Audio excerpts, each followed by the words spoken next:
¿Qué tal amigos? Buen día. ¿Cómo les va? ¿Cómo están? El título, La confesión sigue, arranca de un montón de años atrás. A ver, me explico. Este es el primer libro que yo publiqué en 1985. Y ahí viene, en él, viene, sí, lo hice recogiendo muchos artículos de los que había publicado en el diario La Mañana en aquel tiempo. Y uno lleva ese título, La confesión sigue. ¿Y a qué se debía? ¿Por qué escribí lo que escribí? Y yo estaba, me vino ayer como un fogonazo del recuerdo este, y dije, yo de eso tengo que hablar de vuelta, porque es una anécdota que me ocurrió a mí, que aquí la cuento con detalle, cuando un día subo al ómnibus y el conductor me ve subir y me dice, escuche, quédese por acá, quédese por acá. Bueno, tenía ganas de hablar. Me quedo por allí y me dice, mire, le voy a explicar, uno no sabe mucho, las cosas cambian. Y resulta que hace unos días me dijo un amigo, ¿sabes que ya no hay que confesarse? Yo le contesté que eso me llamaba la atención, que era algo muy importante. Tendría que haber salido en los diarios, le dijo. No le hice mucho caso, la verdad. Pero fíjese lo que pasó después. Entonces me contó que lo habían invitado a él y a su esposa a un casamiento y que el casamiento era con misa y que llegó el momento de la comunión y se acercaba todo el mundo a confesar, a comulgar. Y el protagonista me decía, y fíjese que no había ningún padre confesando. Entonces fue cuando yo me acordé de lo que había dicho ese amigo mío y pensé, a lo mejor tenía razón. Y ya no hay que confesarse.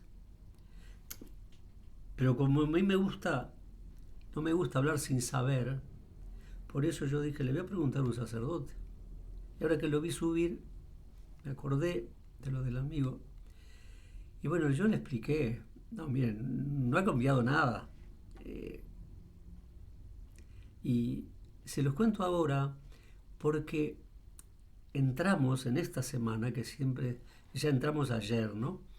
En esta semana que siempre se ha llamado la semana de pasión, la semana que precede a la más importante del año, Semana Santa.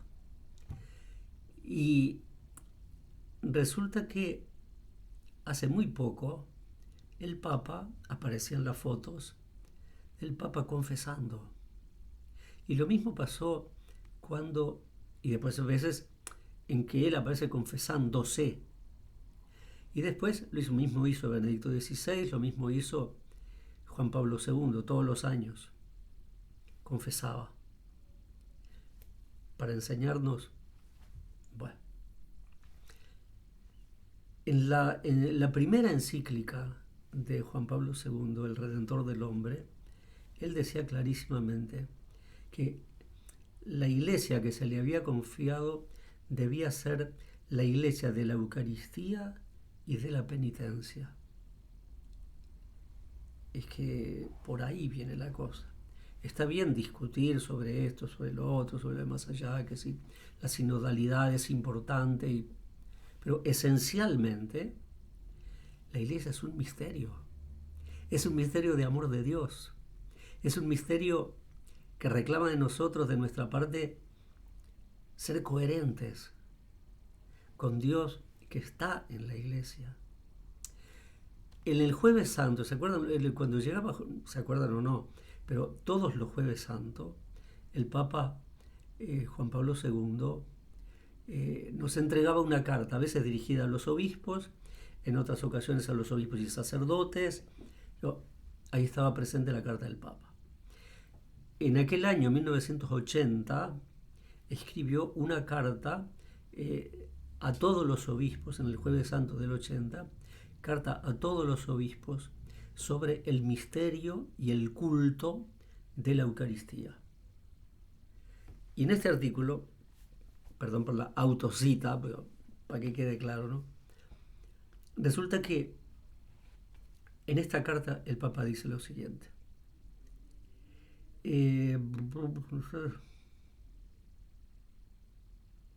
Cuando nos damos cuenta de quién es el que recibimos en la comunión eucarística, nace en nosotros casi espontáneamente un sentido de indignidad, junto con el dolor de nuestros pecados y de la necesidad interior de purificación.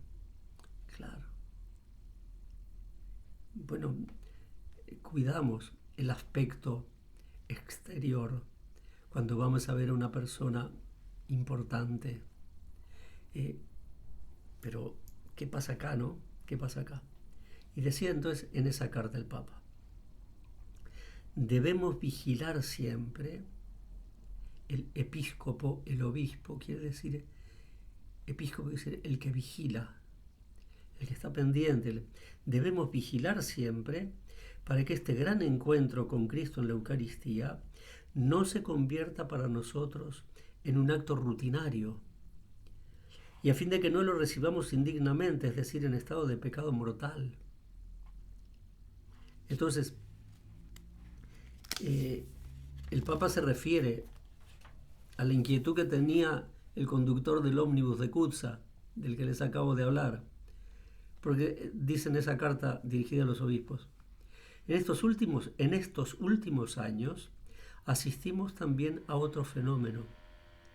Algunas veces, incluso en casos muy numerosos, todos los participantes en la asamblea eucarística se acercan a la comunión, pero entonces, como confirman pastores expertos, no ha habido la debida preocupación por acercarse al sacramento de la penitencia para purificar la propia conciencia. Entonces escribía el Papa, esto se puede deber a que no se encuentra nada que impida la recepción de la Eucaristía, o, lo que sería sumamente grave, en la equivocada suposición de que la Eucaristía es solo un banquete en el que se manifiesta sobre todo la fraternidad entre los hombres. Es muy profundo lo que está diciendo. Entonces, por eso, él recuerda claramente el contenido de la fe de la Iglesia. La Eucaristía, la Santa Misa, es ante todo la renovación del sacrificio del Calvario.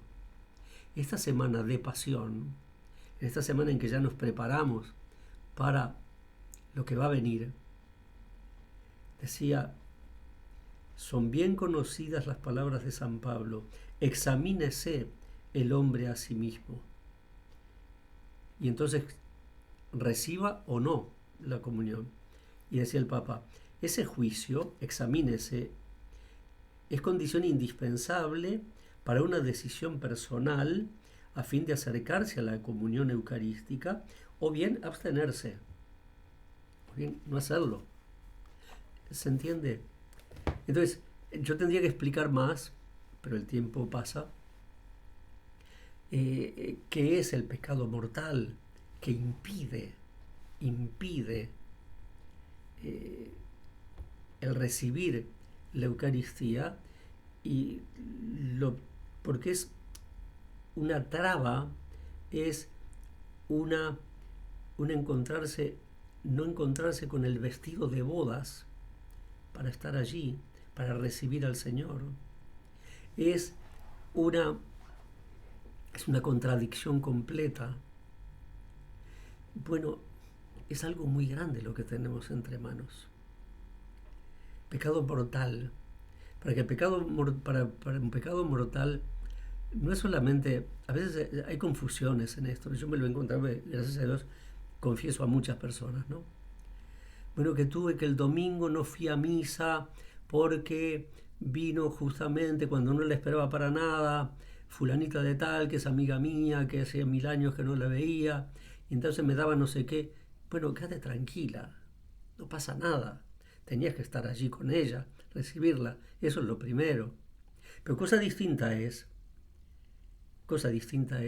si yo, por ejemplo, ¿no? A una persona interiormente, aunque sea solo interiormente, la estoy insultando, deseándole la muerte. Ojalá revientes vos y toda tu familia. Y eso es un pecado grave. Es un pecado grave. ¿Se entiende? Aprender a discernir.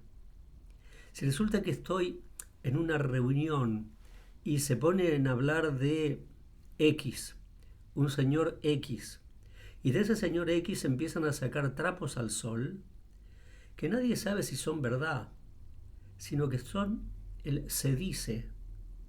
Y en ese se dice hay cosas graves, importantes, que afectan a la propia fama. Y yo lo voy repartiendo por ahí. Sí, porque fíjate, inventando. Mira, todo eso puede ser pecado grave, según lo que se está diciendo, según lo que... porque es la buena fama. O peor todavía, la calumnia. Cuando sé positivamente que estos son mentiras. ¿Se entiende? Pero hay mucha cosa que está ahí y que es necesario a lo largo de esta semana hacer ese examen. Digo, no pasarse la semana, vamos a entendernos, ¿no? Es decir, acercarse al sacramento de la penitencia, de la reconciliación, para sacar tanta basura y estar entonces en condiciones de aprovechar bien la Semana Santa. Hagamos nuestro examen. No creo, sino que debemos pedirle a Dios nuestro Señor que nos dé finura de alma, que me ayude, que me dé luz para conocerme más, para darme más cuenta. Pero por hoy los dejo acá, mañana seguimos. Dios te salve María, llena eres de gracia, el Señor es contigo. Bendita tú eres entre todas las mujeres y bendito es el fruto de tu vientre Jesús. Santa María, Madre de Dios, ruega por nosotros pecadores, ahora y en la hora de nuestra muerte. Amén. Que la bendición de Dios Todopoderoso, Padre, Hijo y Espíritu Santo, descienda sobre ustedes y permanezca para siempre.